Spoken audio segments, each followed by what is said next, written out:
Hello, good morning. Ang dami kong pera, ano po?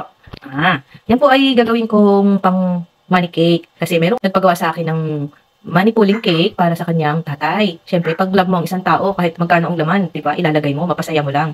So, madaling sabi, pagawa ang aking kaklase ng isang money pulling cake para sa kanyang father dahil 80th birthday nito.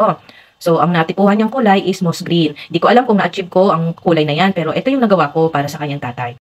Alam niyo po ba na ito po yung first time na nagpa-order po uli ako ng cake sa after 2 years ko pong tumigil sa paggagawa ng cake dahil hindi ko po mahindian ng aking classmate kaya napagbigyan ko po siya pero sana naman po nagustuhan niya at sana naman ay nasatisfy ko yung kanyang kahilingan kahit medyo naiba doon sa gusto niya pinilit ko na mabago dahil gusto ko sana maging maganda para sa kanyang tatay ang birthday cake na pinagawa niya sa akin. Hindi man po masyadong perfecto ang aking nagawang design o yung pagkaka-frosting po niya pero alam ko sa sarili ko na masarap naman po ang aking nagawang cake para sa tatay niya.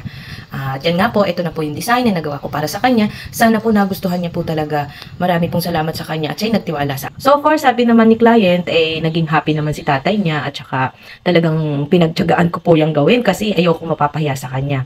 Bilang isang caker, hindi po ako talaga magaling magpakilis ng cakes ng frosting. Kaya ang ginawa ko, bali parang isa siyang style wood. Kaya ganyan po ang design ng cake. So far, kahapon ko po siya na-deliver, kaya masarap po yan dahil yan po ay mocha cake at yung mga nasa gilid niya ay chocolate. Kaya sabi ko sa kanya, di-deliver ko na. So ayan po, okay naman. I-share sa akin ni client ang nangyari sa birthday ng kanyang papa. Aking classmate, maraming salamat sa iyong pagtitiwala. Thank you so much. Bye-bye. Thanks for watching.